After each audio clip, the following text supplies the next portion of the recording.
नमस्कार, मैं हूं दीपाली राणा। आप देख रहे हैं बंधन म्यूचुअल फंड प्रेजेंट फायदेमंद फंड्स और आज के शो में हम बात करेंगे बजाज फिनसर्व की फ्लेक्सी कैप फंड की। और इसी पर बातचीत करने के लिए मिस्टर निमेश चंदन हमारे साथ मौजूद हैं, जो कि सीईओ हैं बजाज फिनसर्व एएमसी से। निमेश जी नमस्कार, स्वागत है आपका इस शो में। और फ्लेक्सी कैप फंड से जुड़ी तमाम डिटेल्स, बारीकियां, आपकी इन्वेस्टमेंट स्ट्रैटेजी सब जानने की कोशिश करेंगे ताकि क्लैरिटी हमारे व्यूअर्स को मिल सके अगर वो इस कैटेगरी को या इस फंड को कंसिडर करने का सोच रहे हैं। लेकिन क्योंकि आप मौजूद हैं, मार्केट पर अंडरस्टैंडिंग भी रखते हैं, तो शुरुआत मार्केट्स के साथ ही कर लेते हैं। जीएसटी कट बूस्टर के बाद अब अगला ट्रिगर डेफिनेटली अर्निंग्स का रहेगा, और जो ये फेस्टिव बाइंग या फिर जो एक एंटिसिपेटेड बाइंग का यूफोरिया है, इसका एक्चुअल किस तरीके का इम्पैक्ट फिनेंशियल्स पर, नंबर्स में, वॉल्यूम्स में दिखता है, वो इंपॉर्टेंट रहेगा। बट आप कैसे देखते हैं करंट मार्केट सिनेरियो को? यहाँ से नेक्स्ट ट्रिगर्स कौन से रहेंगे जो मार्केट के लिए इंपॉर्टेंट रहेंगे, और इंडेक्स मूवमेंट के हिसाब से किस तरीके का प्राइस अप्रिसिएशन या प्राइस मोमेंटम एक्सपेक्ट कर रहे हैं? नमस्कार Deepali ji, always good to be on your show. हम काफ़ी बुलिश हैं इंडियन इक्विटी मार्केट्स पे, स्पेशली डोमेस्टिक स्टोरीज में, और जो सेक्टर वाइज हम कंजम्पशन पे सबसे ज़्यादा बुलिश हैं। और इसमें कंजम्पशन में मैं बहुत सारी कैटेगरीज कवर करता हूं, जो कि डेली ग्रोसरीज से लेके क्विक कॉमर्स से लेके रियल एस्टेट तक। इस साल कंजम्पशन में काफ़ी ट्रिगर्स रहे हैं, और वही शायद एक लीडिंग सेक्टर रहेगा बाजार के लिए for the rest of the year. आपने जैसे कहा कि एक तो ब्याज दर कट हुए हैं, जीएसटी कट हुए हैं, प्लस इनकम टैक्स जो स्लैब बढ़ाए हैं गवर्नमेंट ने, उसका फायदा हमें सेकेंड हाफ में दिखेगा। अब इस क्वार्टर के आंकड़े शायद इतने अच्छे या इतना अच्छा जंप ना दिखाएं कंजम्पशन में, क्योंकि काफी जो बाइंग थी वो जीएसटी का वेट करते करते थोड़ी सी पोस्टपोन हुई है। तो अक्टूबर से या सितंबर 22 से हमें जो सेल्स देखने मिलेंगी, और जैसे कि कुछ ऑटोमोबाइल कंपनीज ने ऑलरेडी कहा है कि वो रिकॉर्ड सेल देख रहे हैं, तो इस साल सेकेंड हाफ बहुत ही बढ़िया रहेगा। इससे इक्विटी मार्केट को भी बूस्ट मिलेगा। नेक्स्ट जो ट्रिगर है, हम देखेंगे अगर आरबीआई अगर फर्दर रेट कट करते हैं, या फिर जनवरी में जब 8th पे कमीशन की जो पे रिविजन आएंगे गवर्नमेंट एम्प्लॉयज के लिए, उससे भी कंजम्पशन को बूस्ट मिलता है। तो वो एक दो ट्रिगर जो हैं इंपॉर्टेंट हम देखेंगे। इस बीच अगर हमारी यूएस के साथ एक बायलैटरल ट्रेड एग्रीमेंट भी हो जाती है, तो एक्सपोर्ट की तरफ भी हमारा जो व्यू है वो पॉजिटिव हो जाएगा।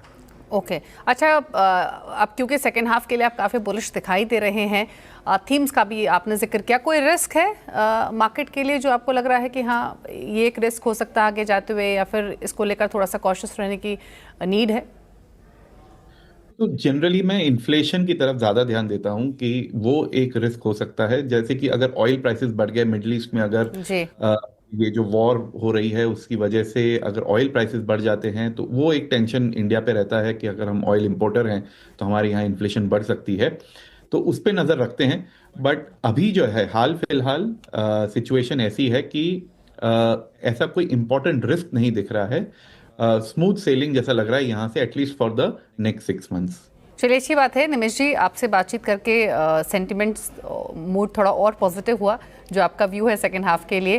लेकिन अब आते हैं बजाज फिनसर्व के फ्लेक्सी कैप फंड पर। और पहले अपने व्यूअर्स को बता दें, जो व्यूअर्स नहीं जानते हैं, कि फ्लेक्सी कैप फंड एक इक्विटी म्यूचुअल फंड ही होता है, जिसमें फंड मैनेजर के पास पूरी लिबर्टी होती है कि वो अक्रॉस ऑल मार्केट कैप किसी भी लिमिट में इन्वेस्ट कर सकता है, फिर चाहे वो लार्ज कैप हो, मिड कैप हो, स्मॉल कैप हो, कोई फिक्स्ड एलोकेशन लिमिट यहाँ पर नहीं होती है। तो करंट मार्केट सिनेरियो के हिसाब से ये कैटेगरी कितनी सूटेड है, और specially Bajaj Finserv flexi cap fund का कहाँ कहाँ इन्वेस्टमेंट है, क्या इन्वेस्टमेंट स्ट्रैटेजी है, उस पर अब बातचीत करते हैं। तो निमेश जी, सबसे पहली चीज़ तो जानना चाहेंगे कि बजाज फिनसर्व के फ्लेक्सी कैप फंड के पीछे की जो आपकी कोर इन्वेस्टमेंट फिलॉसफी है वो क्या है? Bajaj Finserv flexi cap fund में हम एक यूनिक स्ट्रैटेजी यूज करते हैं, जो हम कहते हैं mega trends investing. Mega trends जो होते हैं वो ऐसे चेंजेस होते हैं जो लॉन्ग टर्म होते हैं, और उनका जो प्रभाव है, उनके जो इम्पैक्ट है, वो काफ़ी सेक्टर्स पे और कंपनीज और इकोनॉमी पे भी पड़ता है। तो हम ऐसे चेंजेस फोरकास्ट करते हैं, जो जैसे कि ऑटोमोबाइल में इलेक्ट्रिक व्हीकल का आना, डिजिटल पेमेंट जैसे कि यूपीआई पेमेंट्स जो बढ़ रहे हैं, मार्केट शेयर बढ़ रहा है उसका, वो देखते हैं।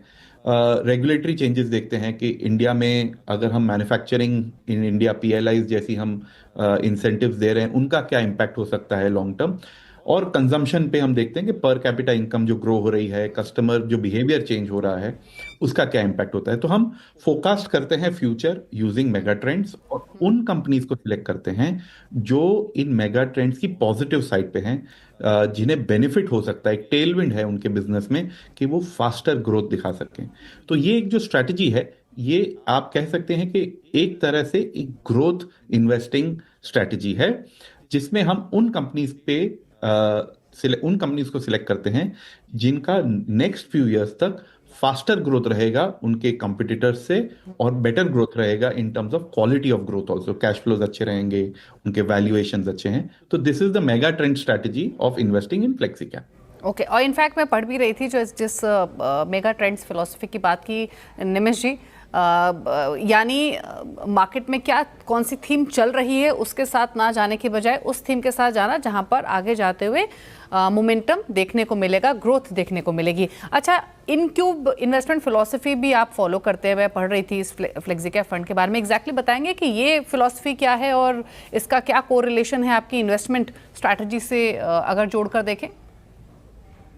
दीपाली जी, जब हमने अपनी इन्वेस्टमेंट फिलॉसफी बनाई तो हमने एक सिंपल और बेसिक क्वेश्चन पूछा कि आउट परफॉर्मेंस कैसे आता है।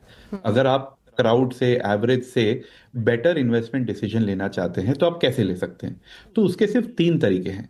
एक होता है इंफॉर्मेशन एज, कि आपके पास सही इंफॉर्मेशन हो बिजनेस के बारे में, मैनेजमेंट के बारे में, ताकि आप उसके फ्यूचर का अनुमान ठीक से लगा सकें।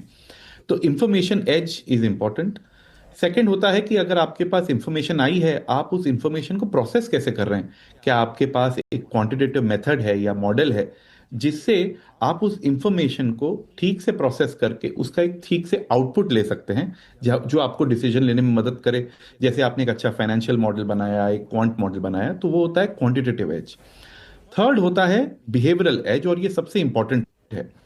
कभी कभी क्या होता है कि हमारे पास इंफॉर्मेशन होती है, मॉडल्स भी हमें कुछ आउटपुट देते हैं, लेकिन बाजार जो है वो ग्रीड, फेयर, सेंटिमेंट, नैरेटिव्स पे चलता रहता है। तो कभी कभी सही इंफॉर्मेशन और सही मॉडल के आउटपुट के बाद भी हम गलत डिसीजन ले बैठते हैं।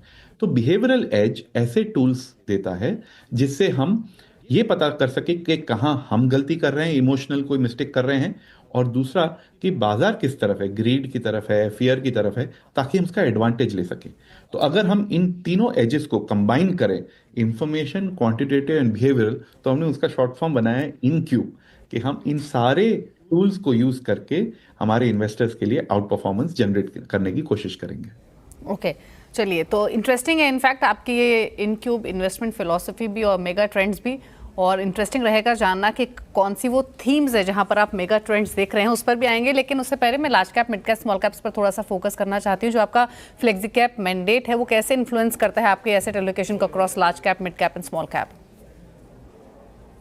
तो पहले तो दीपाली जी मैं ये कहना चाहूंगा कि जब हम किसी कंपनी के बिजनेस को स्टडी करते हैं तो सिर्फ मार्केट कैप देखने से आप ये अनुमान नहीं लगा सकते कि ये हमारे लिए वेल्थ जनरेट करेगी या नहीं करेगी। अगर कंपनीज हैं, अगर एक कंपनी 2000 करोड़ मार्केट कैप की है, दूसरी 20,000 करोड़ की है, और एक तीसरी जो है वो 2 लाख करोड़ मार्केट कैप की है, सिर्फ ये आंकड़े देख के आप नहीं बता सकते कि देखिए इसमें सबसे ज्यादा वेल्थ बनेगा या पैसा बनेगा।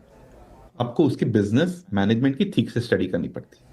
लेकिन क्या होता है बाजार में, आप जानती हैं कि लोग कभी कभी एक साथ स्मॉल कैप के बारे में एक्साइट हो जाते हैं, तो कुछ ऐसे स्मॉल कैप जो अच्छे वैल्यूएशन डिजर्व नहीं करते वो भी ऊपर होते हैं।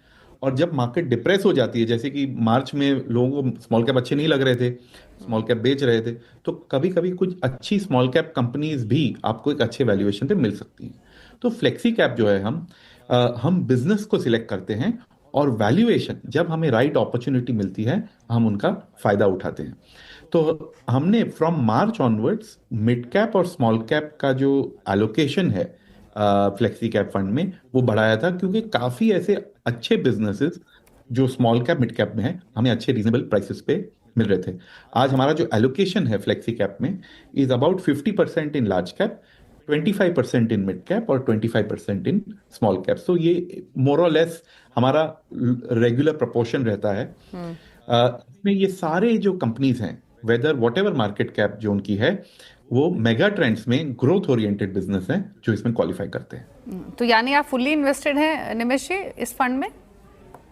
जी हाँ, हम टिपिकली कैश नहीं रखते अनलेस हमें कोई ऐसा इवेंट नज़र आ रहा है जो कि बहुत ही मार्केट को इम्पैक्ट कर सकता है।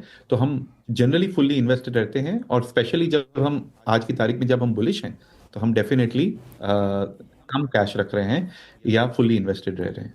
ओके, चलिए अब मेगा ट्रेंड्स की बात करते हैं। तो बताइए कहाँ पर आपको मेगा ट्रेंड्स दिखाई दे रहे हैं, और इस फंड के थ्रू उन ट्रेंड्स में, उन थीम्स में कितना कितना एक्सपोजर लिया हुआ है, कहाँ ओवरवेट है?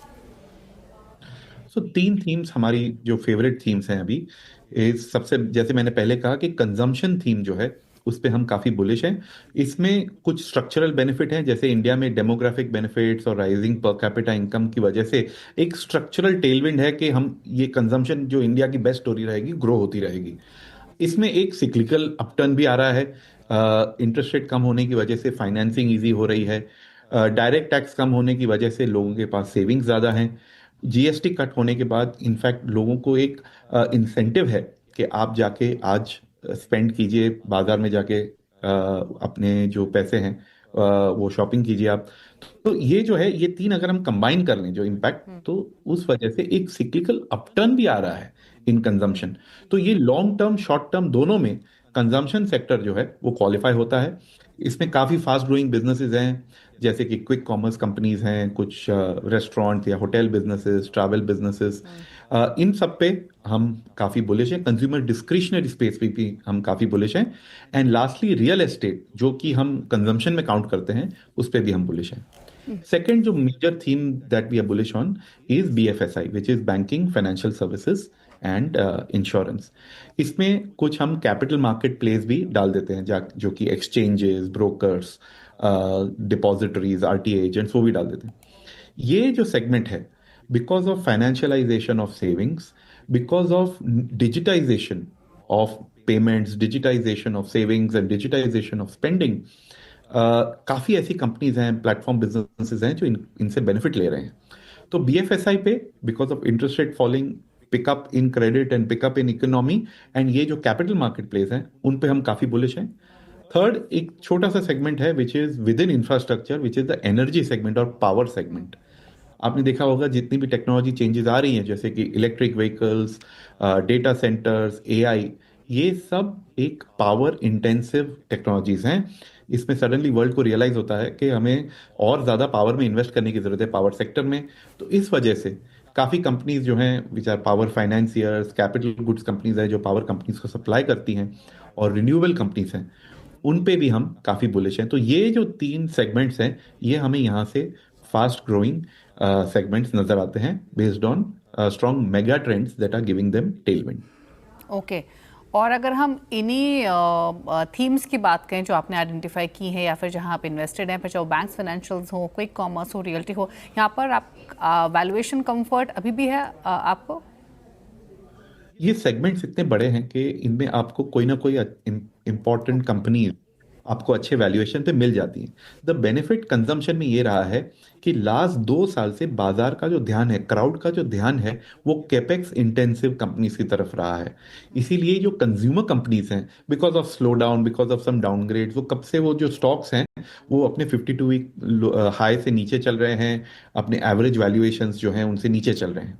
तो इसमें से, इस लॉट में से आप काफ़ी ऐसी कंपनीज पिकअप कर सकते हैं जो कि वैल्यूएशन में भी आपको रीजनेबल मिल रही हैं, और ग्रोथ भी अच्छा विजिबल है इनमें। ओके, अच्छा, कौन सी वो थीम्स हैं या पॉकेट्स हैं जहां आप अभी भी अंडरवेट हैं, जहां आप कंप्लीटली अवॉइड कर रहे हैं? ऐसी थीम्स हैं? कंप्लीटली अवॉइड तो नहीं कहूंगा, बट आईटी सेक्टर में जो हमारी सॉफ्टवेयर सर्विसेज कंपनीज हैं, वहां पे हम अंडरवेट हैं। हमें ऐसा लग रहा है कि कुछ साल इनका ग्रोथ जो है वो थोड़ा सा स्लो रहेगा। इनके क्लाइंट्स जो हैं टिपिकली यूएस और यूरोपियन इकोनॉमीज में, हमें ऐसा लगता है कि वहां पे कुछ स्लो डाउन की वजह से, स्पेशली यूएस में, इनके बिजनेसेस को थोड़ा सा इम्पैक्ट होगा। इस वजह से हम इस सेक्टर पे अंडरवेट हैं।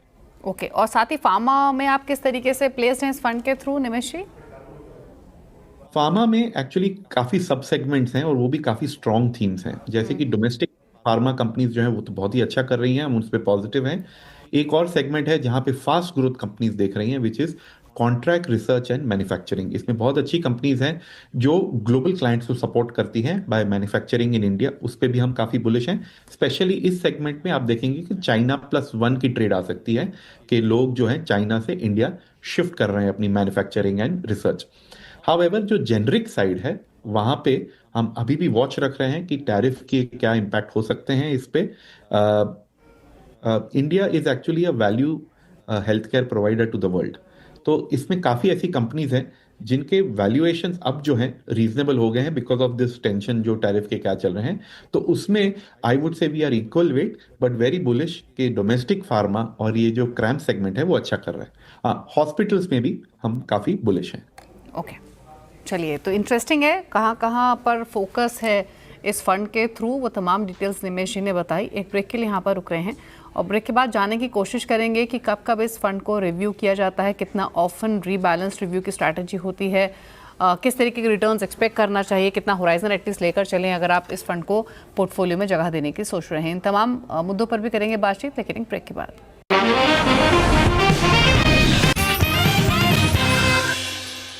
ब्रेक के बाद आपका स्वागत है। आप देख रहे हैं बंधन म्यूचुअल फंड प्रेजेंट फायदेमंद फंड्स और आज के शो में हम बात कर रहे हैं बजाज फिनसर्व की फ्लेक्सी कैप फंड की, और इसी पर बातचीत करने के लिए मिस्टर निमेश चंद्र हमारे साथ मौजूद हैं जो कि सीआईओ हैं बजाज फिनसर्व एएमसी से। निमेश जी, ब्रेक के बाद आपका स्वागत है और अब जानना चाहेंगे कि कितना मतलब how actively is the portfolio managed, या फिर जो एवरेज पोर्टफोलियो टर्नओवर रेशियो रहता है वो किस तरीके से आप करते हैं? तो टिपिकली इस फंड में जो टर्नओवर रेशियो है वो थोड़ा सा कम रहता है, क्योंकि हम जो हैं इसमें कंपनीज लॉन्ग टर्म के लिए आइडेंटिफाई करते हैं। ऐसी कंपनीज जो 3 से 5 साल तक उनकी जो थीम है वो स्ट्रांग रहेगी, उनकी ग्रोथ स्ट्रांग रहेगी, उस हिसाब से उस स्टडी करके हम उनको इंक्लूड करते हैं। हावेवर कभी कभी ऐसा होता है कि कुछ स्टॉक्स जो हैं, कुछ कंपनीज वैल्यूएशन में एक बहुत शार्प जंप लेती हैं और वो हमारे सबसे बुलिश केस जो है हमारा उसके टारगेट प्राइस का, उससे भी ऊपर चली जाती हैं। तो तब हम उनको ट्रिम करते हैं और ऐसी जगह मूव कर लेते हैं जहां पे हमें अपॉर्चुनिटी मिल रही है कि वैल्यूएशन भी अच्छी है। तो टिपिकली हम लगभग 250 टू 260 कंपनीज को ट्रैक करते रहते हैं इस फंड के लिए कि इनकी वैल्यूएशन कहाँ है और उनकी बिजनेस की साइकिल कहाँ है। अकॉर्डिंगली हम उन्हें टाइम करते रहते हैं कि पोर्टफोलियो में एंट्री लें या एग्जिट लें। आपने देखा होगा टिपिकली हमारे जो टॉप 20 स्टॉक्स हैं मोस्टली स्टेबल रहते हैं, ज़्यादा उनमें हम चेंजेस नहीं करते। अच्छा, जब भी आप स्टॉक पिकिंग स्ट्रैटेजी अपनाते हैं, आपने मेगा ट्रेंड्स की तो बात की, लेकिन उसके अलावा कॉर्पोरेट गवर्नेंस हो या मैनेजमेंट क्वालिटी हो, ये कितना इंपॉर्टेंट होता है स्टॉक पिकिंग से पहले, या फिर जो भी पैरामीटर्स आपके रहते हैं स्टॉक पिकिंग के लिए, फिर चाहे वो वैल्यूएशन हो, आगे की ग्रोथ स्ट्रैटेजी हो, अर्निंग्स हो, मैनेजमेंट मतलब कॉर्पोरेट गवर्नेंस हो, ये किस पायदान पर कौन सा क्राइटेरिया आप रखते हैं व्हाइल पिकिंग स्टॉक्स? तो वेरी इंपॉर्टेंट कि हम एक फॉरेंसिक चेक करें और हम फाइनेंशियल्स, कॉर्पोरेट गवर्नेंस और प्रमोटर बिहेवियर और मैनेजमेंट बिहेवियर पे चेक्स रखते हैं ताकि हमें कोई एक्सपीरियंस ऐसे खराब ना हो। तो रिस्क मैनेजमेंट हमारे लिए बहुत ही इंपॉर्टेंट है। जब हम कंपनीज पे लॉन्ग टर्म के लिए इन्वेस्ट करना चाहते हैं तो हम चाहते हैं कि companies in terms of financials और उनकी जो कॉर्पोरेट गवर्नेंस है, उनकी बोर्ड की कॉम्पोजिशन है, उनके जो मैनेजमेंट या प्रमोटर बिहेवियर है कि कितने ट्रांसपेरेंट हैं, कम्युनिकेशन कैसी है उन तरफ से उनकी तरफ से, ये सब जांच के हम सिलेक्ट करते हैं कि कौन सी कंपनीज में इन्वेस्ट करना है। इससे हम जो है हमारी डाउनसाइड रिस्क जो है उसे प्रोटेक्ट करते हैं। ओके, अच्छा, एक थीम पर और निमेश जी मैं आपसे राय लेना चाहती हूँ, वो है कैपिटल मार्केट और डिफेंस। काफ़ी यूफोरिया पास्ट में इन दोनों थीम्स को लेकर रहा है। आपका व्यू वैल्यूएशन, ग्रोथ, दोनों पॉइंट ऑफ व्यू से क्या है इन दोनों थीम्स पर? कैपिटल मार्केट्स पे हम काफ़ी बुलिश हैं। इसमें जो है India has just touch the tip of the iceberg. आप ये कह सकती हैं कि आगे जाके इस थीम में ग्रोथ बहुत ज़्यादा है। इसमें हमें सिर्फ टाइम करना है कि वैल्यूएशन कब हमें अच्छे मिल रहे हैं इन कंपनीज में। बट इनका जो रनवे है ग्रोथ का कैपिटल मार्केट्स का इंडिया में इज़ क्वाइट लॉन्ग। तो इससे जितनी भी पार्टिसिपेंट्स हैं ये पूरे चेन में, जैसे कि वेल्थ मैनेजर्स हैं, ब्रोकर्स हैं, डिपॉजिटरीज हैं, आरटीए एजेंट्स हैं, इसमें एक्सचेंजेस जो हैं वो सारे बेनिफिट करते हैं। And this is a very strong thing. इसमें काफ़ी कंपनीज ऐसी हैं जिसमें स्ट्रॉन्ग मोट होता है, कॉम्पिटिटिव एडवांटेज होता है, जो कि अपने मार्केट लीडरशिप को वो बरकरार रखती हैं। तो इस पे हम काफी बुलिश हैं। डिफेंस भी एक अच्छा लॉन्ग टर्म थीम है, लेकिन 2-3 साल से डिफेंस में काफी लोगों को इंटरेस्ट रहा है और ये काफी नैरो थीम है। बहुत ही कम कंपनीज में आप डिफेंस के लिए, प्योर डिफेंस के लिए बेट ले सकते हैं। तो इस वजह से इसमें शार्प मूवमेंट्स भी रहती हैं। जब लोग काफी एक्साइट हो जाते हैं अबाउट दिस थीम तो वैल्यूएशन बहुत ही हाई चले जाते हैं, और अगर थोड़ी सी डिसअपॉइंटमेंट आती है तो राइट। वैल्यूएशन जो है और स्टॉक्स जो है वो शार्पली करेक्ट भी कर रहे हैं। तो इस थीम में, डिफेंस थीम में, वॉलेटिलिटी ज्यादा रहेगी। हम कुछ ऐसे डिफेंस शेयर्स में इन्वेस्टेड हैं फ्लेक्सी कैप में, जो हमें लॉन्ग टर्म के लिए अच्छे लगते हैं, लेकिन हम उस पे वैल्यूएशन के हिसाब से पोर्टफोलियो में वेटेज रखते हैं। ओके, ठीक है। अच्छा, अगर हम अब इन्वेस्टमेंट की बात करें इन जनरल मार्केट्स में या फिर इस बजाज फिनसर्व के इस फ्लेक्सी कैप फंड में, एक तो आइडियल टाइम होराइजन इस फ्लेक्सी कैप फंड को लेकर कितना होना चाहिए कि इन्वेस्टर का अगर एंट्री ले रहा है तो, प्लस सिप हम यूजुअली रिकमेंड करते ही हैं, सब बोलते हैं सिप एक आइडियल वे है, लेकिन अगर किसी को लमसम भी डिप्लॉय करना हो तो क्या करंट सिनेरियो में लमसम भी पैसा लगाया जा सकता है फ्लेक्सी कैप फंड में? जैसे मैंने कहा दीपाली जी कि हम काफ़ी बुलिश हैं इक्विटी मार्केट्स में, और इसमें जो फ्लेक्सी कैप में जो मेगा ट्रेंड्स थीम्स हैं हमारी, वो भी लंबे समय तक ग्रो करने वाली कंपनीज में हमने एलोकेट किए हैं।